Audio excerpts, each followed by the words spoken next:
और पड़ोसी देश नेपाल के प्रधानमंत्री पुष्प कमल दहल प्रचंड और उसके पहले दक्षिण भारतीय फिल्मों के सुपरस्टार रजनीकांत भी इस ऐतिहासिक समारोह में शामिल।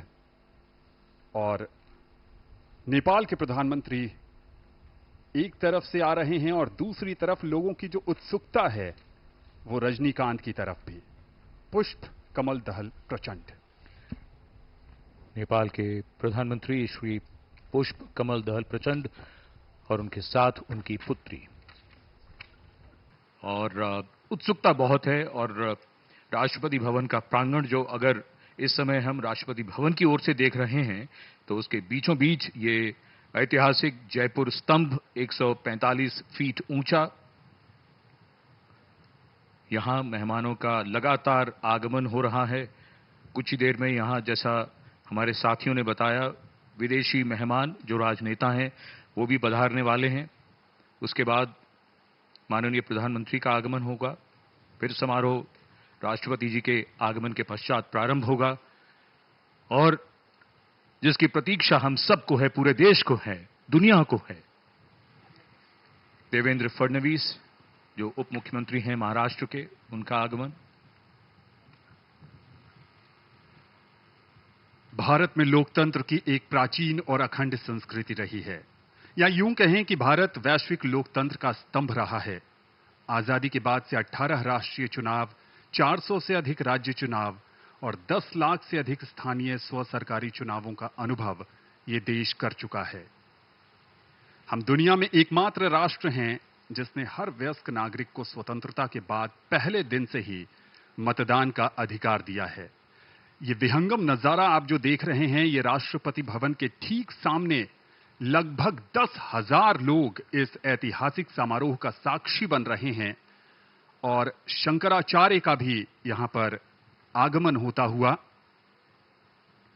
भारत हमेशा से ही जहां संविधान के तौर पर धर्मनिरपेक्ष राष्ट्र रहा है, वहां अपने आध्यात्मिक गुरुओं के प्रति कृतज्ञता का भाव और यहां पर लोगों में उत्साह है, जोश है।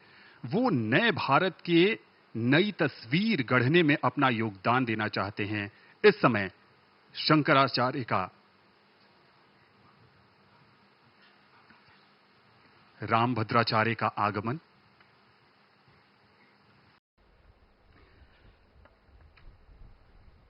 शंकराचार्य का आगमन। और जैसा हम सब जानते हैं, आज के समारोह में धार्मिक नेताओं, संतों की भी गरिमामयी उपस्थिति है।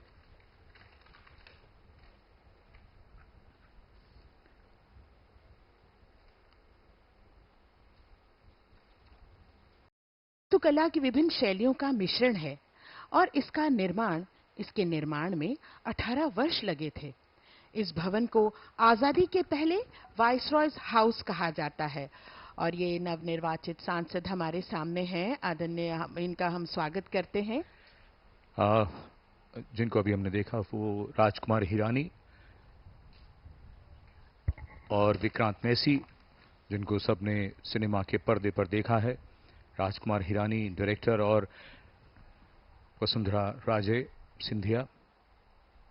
अजित पवार, एनसीपी गुट पवार, अजित पवार।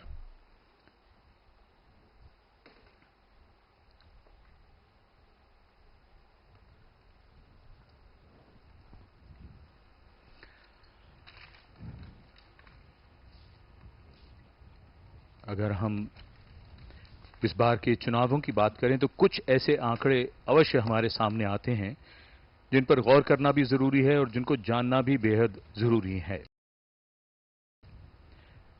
1,80,00,000 इस बार वो मतदाता थे जिनकी अवस्था 18 वर्ष हो गई, यानी जिन्होंने पहली बार मतदान किया, मतदान के योग्य